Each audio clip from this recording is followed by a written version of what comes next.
Muy buenas noches, mi nombre es Carla Matos y junto a mi compañera Paola Rosario estaremos abordando el tema proceso de producción de bioetanol a partir de macroalgas planctónicas o sargazo. Nosotras somos estudiantes de término de Ingeniería Química, pertenecientes al monográfico 2021 de la Universidad Autónoma de Santo Domingo. Los combustibles fósiles han sido nuestra principal fuente de obtención de energía desde hace mucho tiempo. Sin embargo, estos ofrecen grandes desventajas, como son la fluctuabilidad de precios, la gran contaminación que estos producen, además las grandes emisiones de CO2 producto de la combustión que generan así el calentamiento global y el aumento de los gases de efecto invernadero. Y además estos son altamente contaminables, por lo que los biocombustibles como el biodiesel y el bioetanol ofrecen una alternativa a estos combustibles. Estos son renovables debido a que el CO2 que estos producen en su combustión es el mismo que consumen las plantas en la fotosíntesis, o sea, cerrando así lo que es el ciclo del carbono. Además, son altamente eficientes.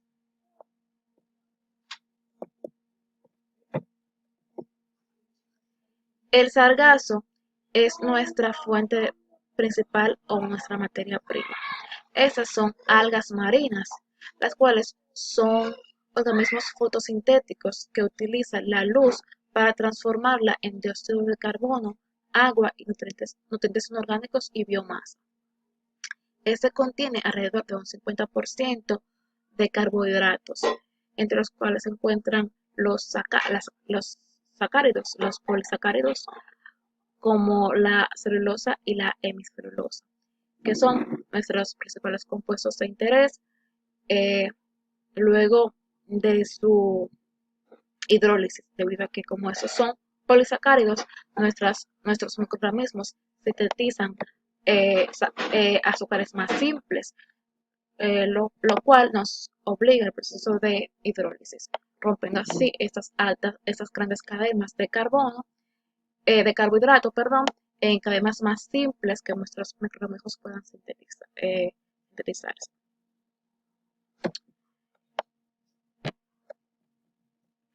Los microorganismos que estaremos utilizando son la Pichia stipiti y la Saccharomyces cerevisiae. Estos son los capaces de transformar los azúcares fermentables o los azúcares simples que tenemos del proceso de hidrólisis en bioetanol. Estos se utilizan a nivel industrial para obtener productos de este tipo y generando así lo que es una fermentación alcohólica. Y nuestro producto de interés, que es el bioetanol.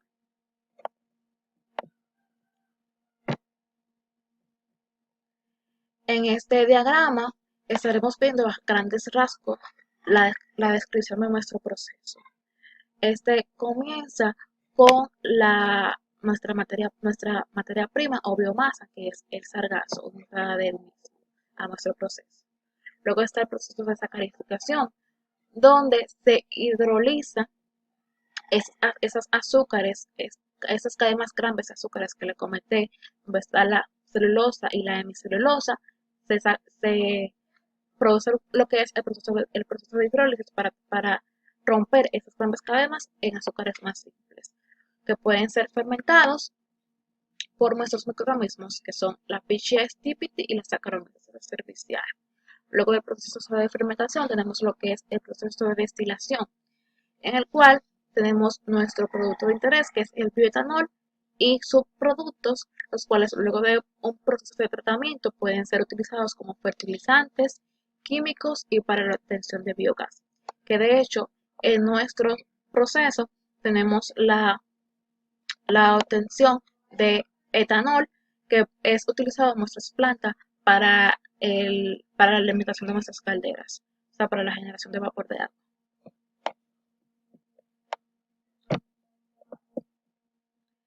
Ventajas y desventajas. Dentro de las ventajas que ofrece este proceso es que es renovable y produce menor cantidad de gases de efecto invernadero. Posee bajo impacto ambiental, ya que su combustión es poco contaminable y en relación costo-precio este es beneficioso, debido a que los combustibles de origen fósil tienen una alta fluctuación. Dentro de las desventajas está que estos requieren una alta inversión económica inicial, o sea que para poner una planta de este tipo se requiere una gran cantidad de capital y de inversionistas. También que el bioetanol se consume mucho más rápido que los combustibles de origen fósil, entre un 25 a un 30%, por lo que en nuestras plantas requeriremos la mayor cantidad de materia prima, como que son sargazo, para la obtención de bioetanol, y nuestros consumidores también tendrán que comprar más cantidad de combustibles para generar el poder calorífico que genera un combustible de origen fósil. También tiene, tiene como desventaja su alta variabilidad genética y pocas cepas a nivel industrial.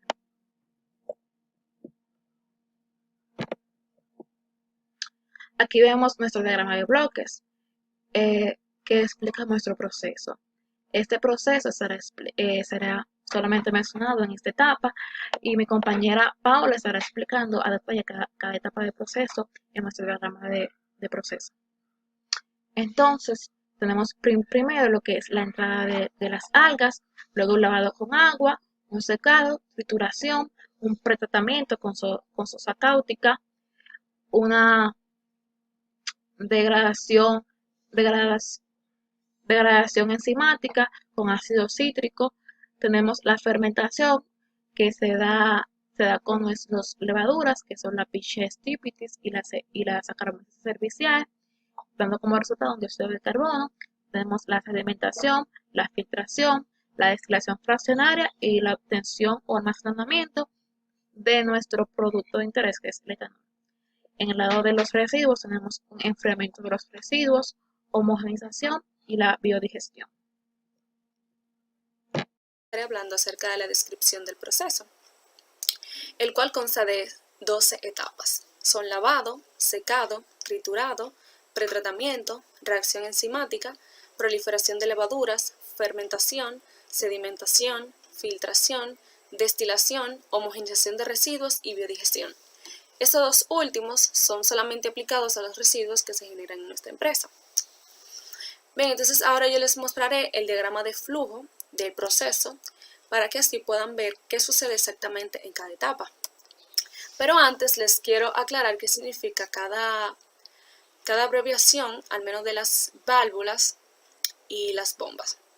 Tenemos VC, que es válvula de compuerta, BC, que es bomba centrífuga, VG, que es válvula de globo, VD, que es válvula de diafragma, BP, que es bomba peristáltica, BD, que es bomba de desplazamiento positivo, y VM, que es válvula de mezcla. Bien, entonces el proceso comienza en el tanque de almacenamiento de la materia prima. Las algas que nosotros utilizamos provienen de playas dominicanas en las temporadas de verano, que tienen un volumen mayor, pero cuando no estamos en temporada de verano, que el volumen es menor, tenemos nuestro propio cultivo cerca de la planta y de allí extraemos las algas.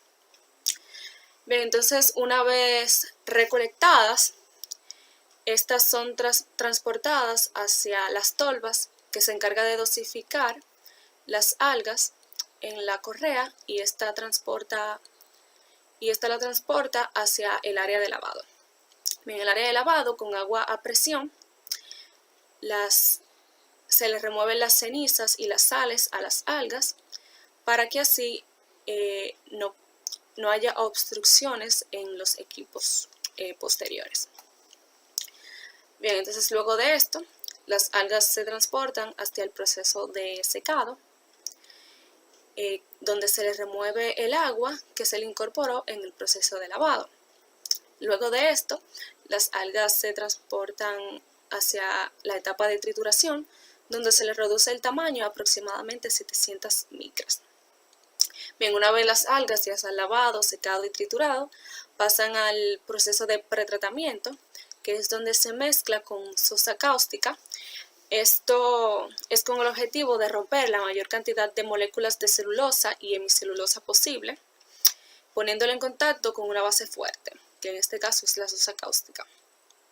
Esto se debe a que estos compuestos son polímeros orgánicos muy grandes y deben de romperse estos enlaces para hacer las cadenas más cortas.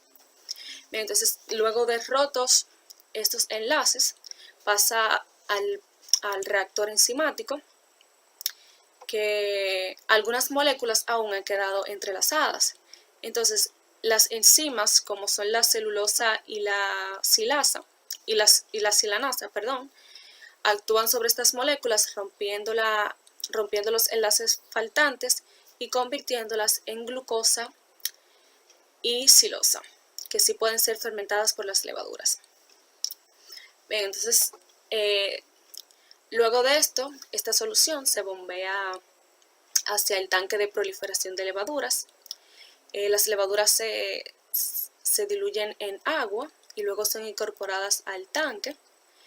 Allí se aprovecha el crecimiento de estas, llevándola desde aproximadamente 2 millones de células por milímetro a 20 millones de células por milímetro. Y esto es en presencia de oxígeno, porque queremos evitar que las levaduras comiencen a fermentar. Simplemente queremos que estas se proliferen. Entonces luego esta solución se bombea hacia los tanques de fermentación, donde las levaduras segregan las enzimas que convierten la glucosa y la silosa en alcohol. Bien, entonces esta solución luego se bombea hacia el sedimentador, donde la mayoría de partículas disueltas que se encuentran en esta solución sedimentan y pasan hacia otra etapa que les estaré explicando más adelante. Entonces nuestra solución más clarificada pasa a un filtro. Este filtro se encarga de separar en la mayor medida de lo posible todas las partículas que se encuentran en la solución para así tratar de evitar obstrucciones en las torres de destilación. Bien, entonces luego de que la solución ya está libre de partículas sólidas, pasa a la columna de destilación, donde se purifica nuestra solución y así obteniendo un alcohol de mayor grado. Bien, entonces esto consta de dos columnas, en el cual en la primera se separa una solución pobre de alcohol y se deja una mezcla simplemente de agua y alcohol. Bien, entonces luego pasa a otra torre de destilación, que es prácticamente una rectificadora, que es como se le hace llamar, donde separa los alcoholes más pesados del etanol. El etanol pasa hacia el tanque de almacenamiento y los vapores más pesados pasan a otro tanque de almacenamiento. Bien, entonces ahora vamos a ver lo que sucede con los residuos. Los residuos que provienen tanto del sedimentador como del filtro y la torre de destilación, todos se mezclan y son enviados hacia el biodigestor.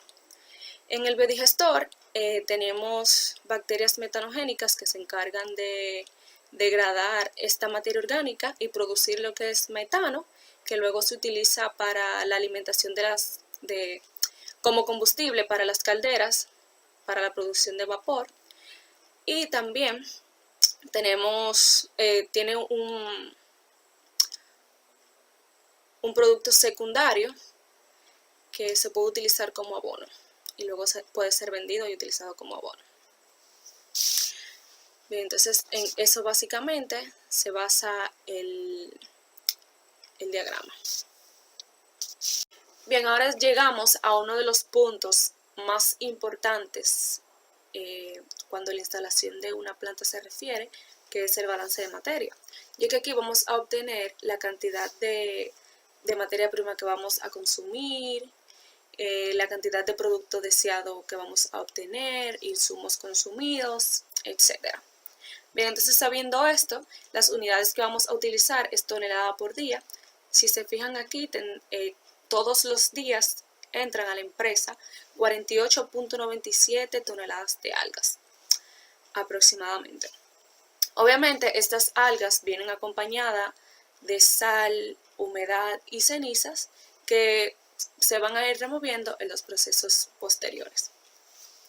Bien, entonces en el área de lavado, si se fijan, la única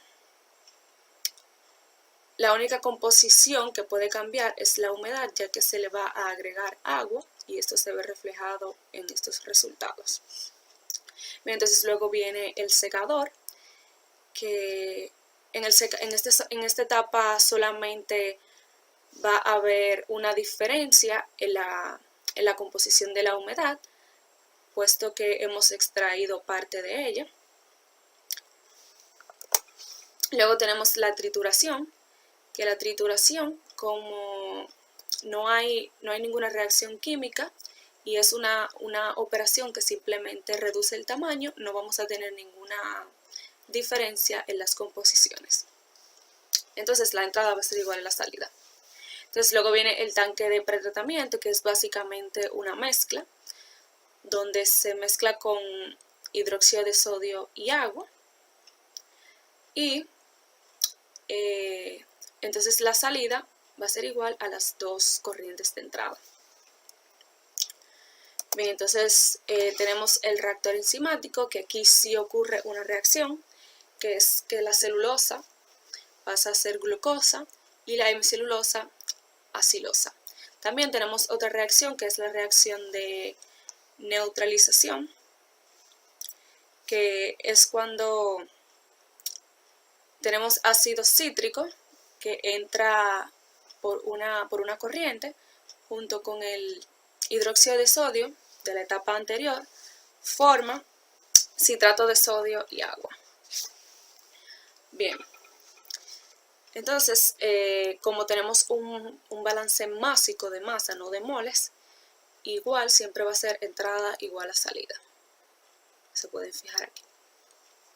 Entonces, luego viene la etapa de propagación de levaduras, que simplemente aquí se le añade las levaduras, que como dije anteriormente, se le añade 1 millón de células por mililitro, y esto luego aumenta a 20 millones de células por mililitro. Bien, entonces luego viene la etapa de fermentación, que aquí también ocurre una reacción química, que es la que podemos apreciar en pantalla, donde la glucosa y la silosa pasan a ser alcoholes. Y como mencioné anteriormente, como es un balance másico, aunque haya reacción química, la entrada va a ser igual a la salida. Bien, entonces tenemos luego el sedimentador, que es básicamente una etapa de separación, donde entendemos que la entrada va a ser igual a las dos salidas. Y aquí se separa las levaduras que ya no son útiles y algunas de los componentes que no son parte del alcohol. Bien, entonces luego pasamos al proceso de filtración, que al igual que el anterior es una separación. La entrada va a ser igual a la suma de las dos salidas. Aquí tenemos los resultados de los cálculos que se hicieron. Luego tenemos la etapa de destilación, que también es una etapa de separación. Aquí si se fijan, el alcohol permanece igual, la concentración de alcohol permanece igual, porque lo que queremos separar es lo que no es alcohol. Bien, entonces luego viene el homogenizador de residuos, que esta es una etapa de mezcla de tres corrientes, es decir, la corriente proveniente del destilador, la corriente proveniente del sedimentador y la del filtro. Todas se unen y forman una sola salida, que luego va al biodigestor. Entonces, en el biodigestor simplemente se le agregan las bacterias metanogénicas, formando así metano y algunos residuos. Pero igual, como el balance que se hizo fue másico, siempre va a ser entrada igual a salida. Bien, entonces ahora vamos a ver el balance de energía. Estos fueron los datos que nos ayudaron a hacer este balance. Nosotros asumimos que no hay pérdida de energía, por lo tanto podemos usar esta ecuación donde la cantidad de calor cedida o absorbida va a ser igual al calor específico multiplicado por la masa por el diferencial de temperatura. Entonces aquí yo le puse los equipos, cada equipo con cada diferencial de temperatura, utilizando esta fórmula. Nos dio la cantidad de calor que ésta cede o absorbe. Entonces ya luego que obtuvimos la cantidad de calor de los intercambiadores de calor, pudimos buscar la cantidad de agua que era necesaria para que haya ese cambio de temperatura, que es lo que tenemos aquí. Bien, espero que hayan entendido. Muchas gracias. Bueno, ya para concluir deseamos tomar en cuenta algunos puntos. En nuestro proceso de obtención de bioetanol a partir de sargazo, tenemos que este producto ofrece bajas emisiones de CO2, debido a que, como mencioné anteriormente, el mismo, el dióxido de carbono que este produce en la combustión es el mismo que consumen nuestras materias primas en el proceso de fotosíntesis, o sea que cierra el ciclo de carbono. Como punto 2, tenemos que no solamente es necesario una planta que produzca bioetanol de manera eficiente, sino que también necesitamos consumidores, entre los cuales están los automóviles y las calderas. En la actualidad existen algunas industrias automotrices, las cuales están creando carros que puedan utilizar combustibles entre los cuales está el E5, el E10 y el E85, los cuales tienen en su composición 5%, 10% y 85% respectivamente de etanol o bioetanol. Además, que en los procesos, en las plantas que producen bioetanol, para el uso en automóviles es necesario crear un proceso de deshidratación para así evitar la corrosión de los automóviles y calderas. Como punto 3, tenemos que este proceso no genera estos productos, no genera polvo ni cenizas ni hollín. Bueno, hasta aquí nuestra exposición. Espero que sea de su agrado. Si tienen alguna pregunta o duda, es el momento. Pasen buenas noches.